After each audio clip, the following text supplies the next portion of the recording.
그들이 예수를 끌고 대제사장에게로 가니 대제사장들과 장로들과 서기관들이 다 모이더라. 베드로가 예수를 멀찍이 따라 대제사장의 집들 안까지 들어가서 아랫사람들과 함께 앉아 불을 쬐더라. 대제사장들과 온 공회가 예수를 죽이려고 그를 칠 증거를 찾되 얻지 못하니 이는 예수를 쳐서 거짓 증언하는 자가 많으나 그 증언이 서로 일치하지 못함이라. 어떤 사람들이 일어나 예수를 쳐서 거짓 증언하여 우리가 그의 말을 들으니 손으로 지은 이 성전을 내가 헐고 손으로 짓지 아니한 다른 성전을 사흘 동안에 지으리라 하더라. 그 증언도 서로 일치하지 않더라.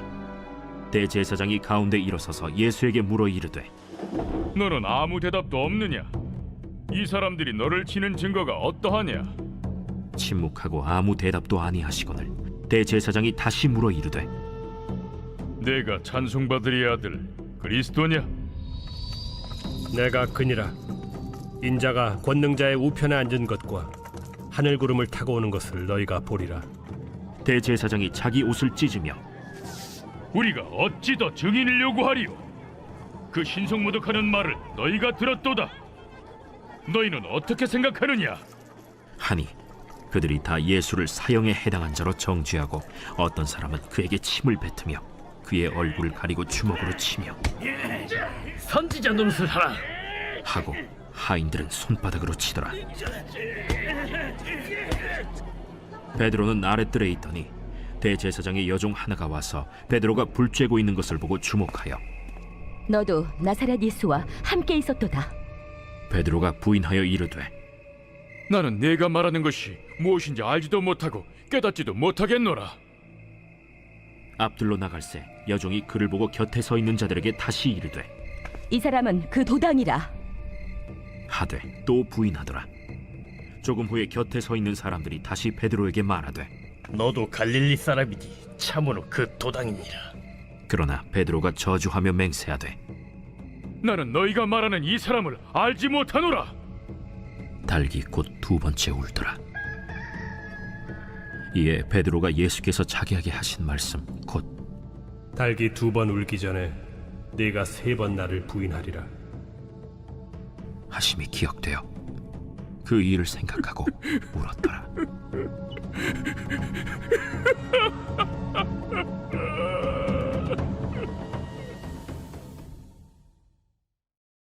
샬롬, 반갑습니다. 오늘은 누구와 함께 있느냐가 중요합니다 라는 제목으로 함께 하나님의 말씀 나누겠습니다. 오늘 본문에서 베드로는 예수님을 멀찍이서 따르고 있습니다. 오히려 대제사장을 중심으로 한 서기관, 장로들, 또 추종자들은 하나가 되어서 예수를 죽이려고 합니다. 이런 모습에서 제자의 대표로서 베드로의 모습과 대비가 되는 것을 보게 됩니다. 베드로는 아주 소극적이고 기가 죽은 모습입니다. 베드로가 예수를 멀찍이 쫓아 대제사장의 집들 안에까지 들어가서 하속들과 함께 앉아 불을 쬐더라. 첫 번째는 예수를 멀찍이 쫓았다고 합니다. 평소 베드로의 모습은 그렇지 않았습니다. 항상 주님을 가장 옆에서 따르던 베드로, 예수님께서 무슨 질문을 하든지 가장 먼저 대답하던 베드로, 풍랑이 있는 바다 위를 걸어오시는 예수님을 보고 만일 주시어든 나를 명하사 물 위로 오라 하소서 외치던 사람이 바로 베드로입니다. 너무 당돌하고 너무 적극적인 베드로였습니다. 그래서 때로 예수님은 책망도 하시기도 했습니다. 그러나 오늘은 평소와 다르게 예수를 쫓기는 쫓는데 멀찍이 쫓아가고 있기 때문입니다. 그 이유는 멀리 떨어지면 제자인 것이 이제 드러나지 않기 때문입니다.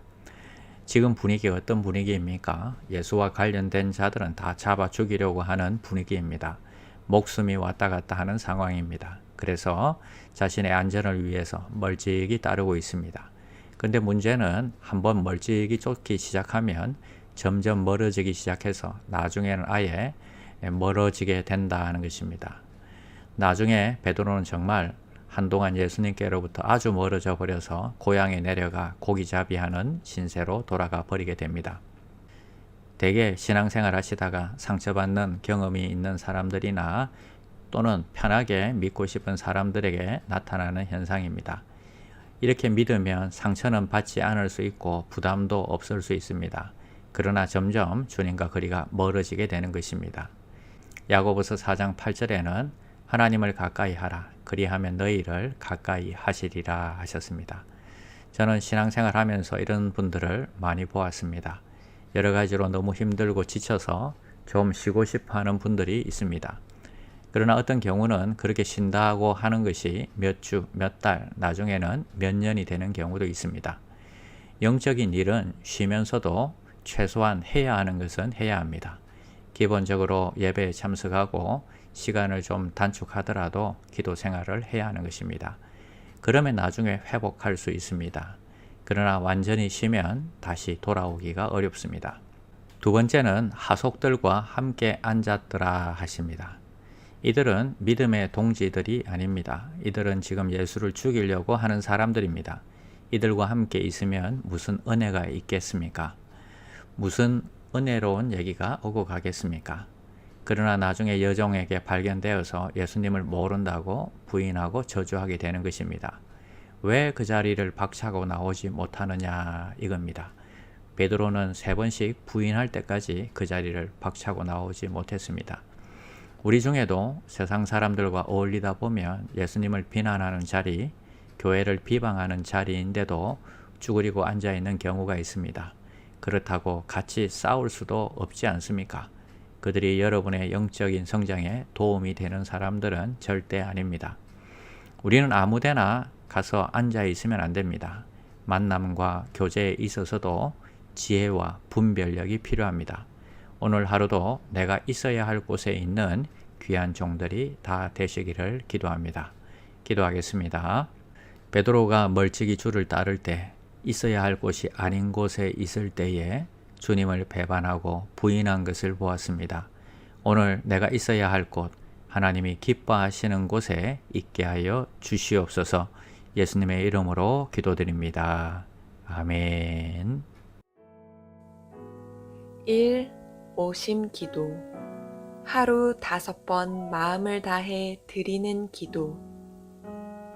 나는 죽었습니다. 제가 주인이 아니고 예수님이 저의 주인이십니다. 예수님은 십자가에서 죽으시고 부활하셨습니다. 부활하신 예수님을 가슴으로 만나서 따라가며 간증합니다. 사랑하는 가족과 함께 영광스러운 승리를 노래합니다.